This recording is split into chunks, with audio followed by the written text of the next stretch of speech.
Se alguém me dissesse algum tempo atrás que eu sairia da enfermagem e migraria para a tecnologia, eu não ia acreditar.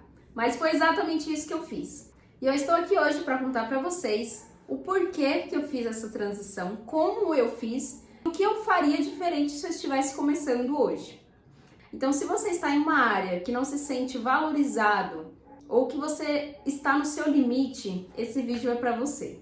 Como que eu iniciei a transição de carreira? Eu fiz análise e desenvolvimento de sistemas. Eu comecei o meu curso lá em 2022. Por que eu fiz isso, gente? Eu era apaixonada assim pela anatomia humana. Eu admirava muito a área de biológicas. E aí eu decidi ir para a área de enfermagem. Eu fiz o curso de técnico de enfermagem. Comecei a trabalhar ali na área como auxiliar, posteriormente como técnica de enfermagem. Eu gostava até da profissão, a gente tem contato com tantas coisas impressionantes que eu sempre ficava admirada com a profissão.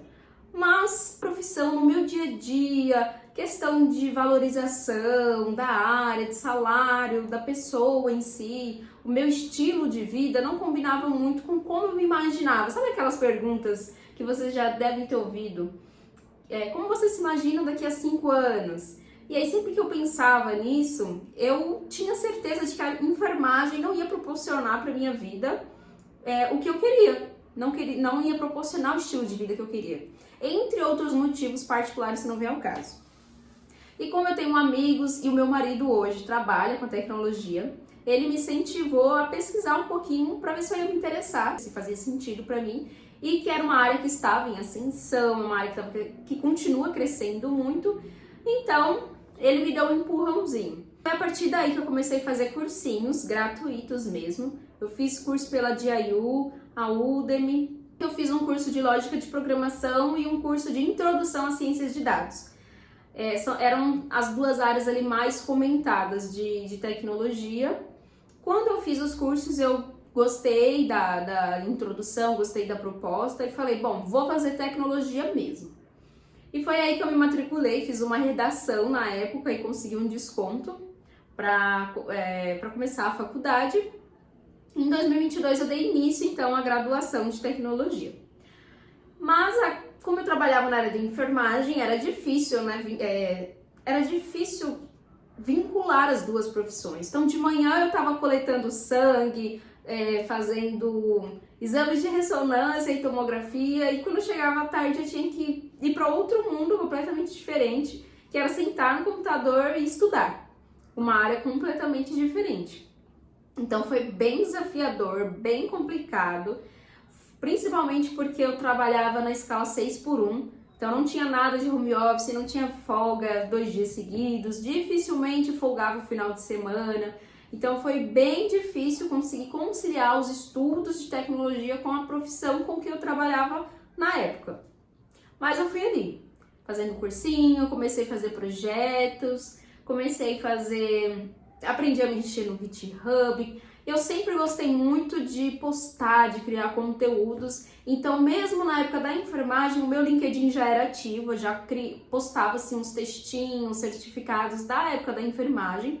Eu já tinha um perfil ativo, já tinha bastante conexões e eu entendi que o LinkedIn para tecnologia ele seria muito importante, muito mais importante até do que para a enfermagem, porque o LinkedIn é uma rede social mais profissional, né, uma rede social ali de empregos, e eu até consegui algumas entrevistas na época da enfermagem através do LinkedIn, então eu já sabia como ele era importante, mas para a tecnologia eu percebi com o passar do tempo que ele é ainda mais importante. Aí, como eu disse, são áreas completamente diferentes, então foi muito desafiador. Teve um certo momento, se eu não me engano, foi no final de 2023. Depois de um ano de graduação, eu comecei a ficar muito desmotivada. Agora já faz um tempo, eu nem lembro exatamente o que foi o estopim para me deixar tão desmotivada, mas eu lembro do período ali do final de 2023 que eu fiquei extremamente desmotivada, extremamente confusa, eu fiquei com receio de fazer essa transição, pensei em desistir diversas vezes, e no final de 2023 eu tranquei o meu curso de tecnologia. eu decidi trancar o meu curso, eu falei que eu não ia conseguir, que eu nunca ia conseguir fazer essa transição, que não ia dar certo. Mas eu era uma pessoa que estava extremamente infeliz na área da enfermagem, eu estava infeliz. E aí, a minha família, um belo dia, a minha família, a gente em casa, brincando, cantando, comendo churrasco, eu revelei pra minha família que eu tinha trancado o meu curso. Eles me perguntaram e eu fiz essa revelação que eu não tinha contado pra ninguém, era segredo. O meu marido, que na época era meu noivo, sabia assim confidencialmente que eu tava um pouquinho insegura, que eu tava pensando em desistir, mas eu não tinha falado pra minha família que eu tinha trancado o meu curso. E aí, naquele momento, a gente brincando, eu contei, todo mundo ficou desacreditado, falou, não acredito, você não pode fazer isso, vai reativar agora, pega o notebook. E aí todo mundo fez uma mobilização, foi bem emocionante até no dia, fez uma mobilização, pegou meu notebook e aí eu reativei o curso. Me deu um gás na hora, assim, fiquei bem emocionada no dia, eu falei, então eu vou. Eu tinha trancado meu curso, aí eu reativei minha matrícula no finalzinho de 2023 e naquele período, geralmente é quando no final de ano, é geralmente quando as empresas abrem vagas de estágio. E aí quando eu reativei minha matrícula, eu voltei com todo o gás. Foi quando eu comecei a pesquisar vagas de estágio, voltei até a fazer projetos pessoais, postei no meu LinkedIn, fiz um projetinho básico ali de versionamento de código com um mini portfólio, coloquei no GitHub, postei no LinkedIn e comecei a me candidatar para vaga de estágio. Na época, eu tinha me inscrevido para a vaga da Vivo, do Itaú, Santander, e teve diversas outras empresas, diversas outras empresas. Eu me candidatei para todo tipo de vaga de estágio que eu tinha visto na época. Foi incrível. Meu e-mail, até hoje eu recebo e-mail de resposta de negativa. Não, até hoje não, eu tô exagerando, mas até um tempo atrás eu recebi e-mail de negativa. Você não foi aprovada nessa vaga. O que aconteceu? Logo em seguida, eu recebi uma negativa da Vivo, de que eu tinha sido desaprovada. Não sei, meu currículo, o robô passou e me desaprovou. E aí eu fiquei, poxa, que pena, eu tinha uma certa expectativa em relação a Vivo já. E aí eu fui reprovada, infelizmente. O das outras empresas ficou concorrendo. Eu lembro de ter feito uma entrevista para Dinâmica em Grupo pro Santander, mas eu fui reprovada também. E aí um belo dia, passou um mês e meio mais ou menos, em 14 de janeiro, se eu não me engano, eu recebi uma mensagem da Eureka, que foi o processo seletivo do estágio da Vivo, geralmente é pelo Eureka, falando que o meu perfil tinha sido reavaliado e que um gestor tinha se interessado pelo meu perfil. E que se eu toparia fazer uma entrevista com ele. Eu falei, óbvio que eu topo, é claro. E como meu perfil tinha sido reprovado, eu acabei pulando algumas etapas, isso foi muito interessante. Na época, eu estava trabalhando na enfermagem no período da manhã, 6x1. Eles marcaram uma entrevista justamente no período da manhã. Eu fiquei super desesperada. Como que eu vou fazer isso? Como que eu vou fazer isso, meu Deus? Mas eu vou dar um jeito. Eu aceitei a entrevista. E aí, no dia seguinte, eu fiquei no setor de ressonância, eu lembro. E eu dei um jeito, eu coloquei o paciente em sala e os exames de ressonância, exames de imagem, geralmente são bem demorados. Dificilmente eu tenho que entrar em sala, a não ser que o paciente passe mal, ou eu tenho que administrar um contraste, enfim. Eu dei sorte daquele paciente não ter administração de contraste, se eu não me engano. O exame dele era um exame que seria longo, de 30 a 40 minutos mais ou menos. Aí eu aproveitei, fiz ali um combinadinho com a minha colega, falei, olha, eu vou me ausentar aqui por uns 20 minutos, 30 no máximo, segura as pontas se alguém me chamar durante esse período que eu já volto. Aí eu tirei meu jaleco, na época, corri pra escada de incêndio, e fiz a minha entrevista lá mesmo. Nossa, eu vou deixar até uma foto aqui, que eu acho que eu tenho uma foto que eu tirei na escada de incêndio naquele dia. Fiquei super nervosa, super nervosa. Na época, o meu entrevistador, ele já era o gerente do departamento a qual eu iria trabalhar. Super simpático, me fez perguntas se eu tinha conhecimento. Eu falei, olha, eu estudo, faço cursos extracurriculares, porque eu estou em um processo de transição de carreira. Então, como eu não tenho contato com a profissão, não tenho experiência e não consigo me dedicar aos meus estudos o dia inteiro, né, para essa profissão, não tinha contato com tecnologia, eu não sabia. E por conta disso, eu me esforçava o dobro. Eu, além da faculdade, fazia cursos extracurriculares, porque eu sabia que eu tinha que ser eu não tinha que ser boa, eu tinha que ser ótima. Porque além de eu ser mulher, ter contato com a área de tecnologia, devido à minha transição, eu teria muita dificuldade, então eu me esforçava o dobro. Eu falei algo mais ou menos assim pro gerente. E aí ele fez uma cara de pensativo e falou, como assim transição de carreira? Com que você trabalha? Na época eu tava com meus 23 anos, mais ou menos. Ele falou, aí eu contei pra ele, falei, olha, eu trabalho com enfermagem. Eu sou técnica de enfermagem e a propósito eu tô aqui no meu trabalho agora. Foi bem descontraída a entrevista, foi muito legal. Ele ficou super impressionado. Na hora que eu falei que eu trabalhava com enfermagem, que eu estava em processo de transição de carreira, ele foi muito expressivo. Foi tanto que eu fiquei preocupada. Eu falei, nossa, eu acho que eu pequei aqui. Ele não vai me contratar por causa disso. Eu pequei, porque ele foi tão expressivo, só que a expressão dele eu fiquei em dúvida, ele foi positiva ou negativa. E aí eu fiquei com aquilo na minha cabeça, preocupada se talvez eu tivesse errado em contar isso pra ele. Mas enfim, finalizei a entrevista, ele me desejou boa sorte, me daria a resposta em tantos dias, não lembro. E naquilo eu fiquei aguardando o processo. Eu lembro que no mesmo dia à tarde eu fiz uma entrevista pro Itaú e eu fui muito bem avaliada pela gestora. Até hoje eu tenho contato dela no LinkedIn, a gente já trocou algumas figurinhas ali. Mas eu não fui aprovada no Itaú, como vocês sabem, eu fui aprovada na Vivo. Poucos dias depois eu recebi o retorno do Eureka, que eu havia sido aprovada pelo gestor. E depois que eu entrei na empresa, depois de alguns meses, que eu comecei a trabalhar com ele revelou que ele gostou muito de eu ter falado que eu estava em transição e que isso mostrou um esforço da minha parte, né? Um desafio que poucas pessoas têm coragem de fazer na vida e que isso mostrava que eu tinha garra, determinação, enfim. Eu achei muito legal, eu sempre me emociono quando as pessoas falam sobre isso, porque foi algo tão complicado, tão desafiador, ver como as pessoas olham para isso como, poxa, Cássia, você é tão corajosa, você topa cada coisa, assim, você pensa no seu sucesso, você corre atrás e isso me emociona bastante. E o meu estágio foi incrível, eu tive contato, comecei a ter contato ali com a programação, comecei a mexer primeiro com front-end, depois com back-end, e eu gostava muito porque o meu gerente, ele adorava apresentações e ele me colocava para apresentar, porque os meus colegas, os estagiários que entraram comigo, eles eram mais tímidos. E como eu gostava dessa coisa de blog, de gravar, de me apresentar, de falar, ele se aproveitava disso. E ele sempre me colocava para representar os estagiários e fazer as apresentações. É tanto que se vocês entrarem no meu Instagram, vocês vão ver fotos que eu tô no palco com o microfone, apresentando alguns slides. Eu já postei algumas fotos assim.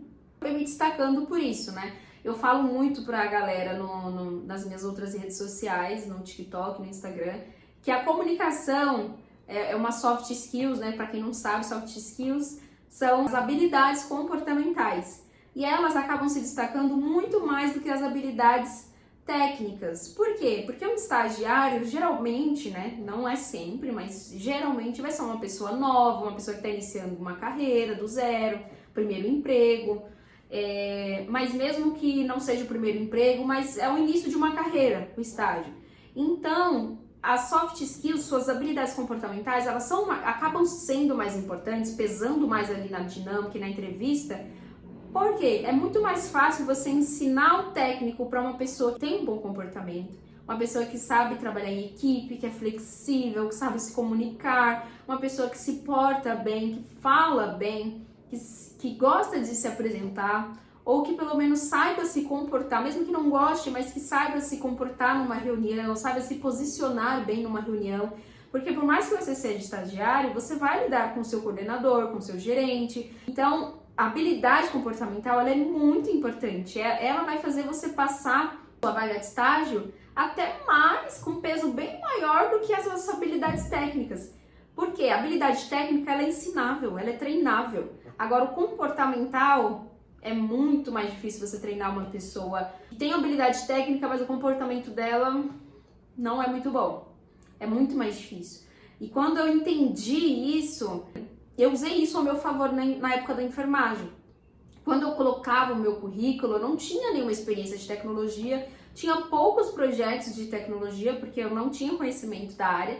Então eu usei da enfermagem todos os pontos positivos de soft skills que eu levaria para a tecnologia. Eu coloquei que eu era uma pessoa flexível, habilidosa, eu era uma pessoa ágil devido a atender muitos pacientes, uma pessoa comunicativa, eu atendia muitos pacientes todos os dias, então comunicava bem, eu era uma pessoa proativa, enfim, todas as soft skills que eu tinha na enfermagem eu levei para a tecnologia e isso eu reforçava no meu currículo, reforçava no LinkedIn, reforçava nas entrevistas, na dinâmica em grupo. E quando você fala com um gestor, seja na dinâmica em grupo ou na entrevista, você não só falar que você é, mas ele percebe, na maneira como você fala, ele vai perceber isso, ele vai perceber se você está sendo sincero ou não. Então, essa é uma dica muito importante que eu dou para vocês, contando aqui a minha história. Já é uma dica para vocês sobre soft skills, ou se você não tiver experiência na tecnologia, sobre como você pode aproveitar as experiências que você já tem e levar no seu currículo ou na entrevista que você tem de bom das suas experiências que você consegue levar para a tecnologia. Depois que eu fiz essa transição de carreira, eu participei de uma palestra na Vivo que foi... Se eu tivesse visto essa palestra antes, talvez eu nem tivesse trancado o meu curso. Foi muito, muito marcante e eu lembrei da época que eu tinha trancado o meu curso e que eu reativei a matrícula graças à minha família, graças ao incentivo que eu tive deles. Mas na palestra o rapaz falava assim, se você está infeliz na vida que você tem hoje, porque você tem medo de tentar algo novo com medo de dar errado. Você tá com medo de tentar algo e dar errado, sendo que você já tá infeliz. Então, não sei se vai fazer tanto sentido, mas pra mim foi tão claro. Poxa, eu já tô infeliz. Se for dar errado e eu ficar infeliz também, eu vou ficar elas por elas. O máximo que vai acontecer é eu voltar a estaca zero. Ou não, né? Voltar pra onde eu estava. Vai dar errado? Tudo bem, eu já tenho uma profissão, eu já sou técnica de enfermagem, eu já tenho uma carreira, experiências em 3 empresas grandes. Eu já tô infeliz, por que não tentar algo que talvez vai me deixar feliz? Se não der certo, eu já tenho a profissão, eu volto para onde eu estava. E no fim deu tudo certo, né? Com 7 meses ali de estágio, eu me candidatei a uma vaga de júnior, que seria numa outra diretoria, uma outra gerência. Eu arrisquei me candidatar a essa vaga de júnior tão cedo, com tão pouco tempo de estágio. Então eu queria muito conseguir logo uma vaga de júnior, uma efetivação. E principalmente porque o meu curso ele foi tecnólogo e eu não teria tanto tempo de estágio como os meus colegas. Eles ficariam 2 anos, 2 anos e meio de estágio e eu só tinha 1 ano de estágio. Então eu fui promovida a júnior em novembro.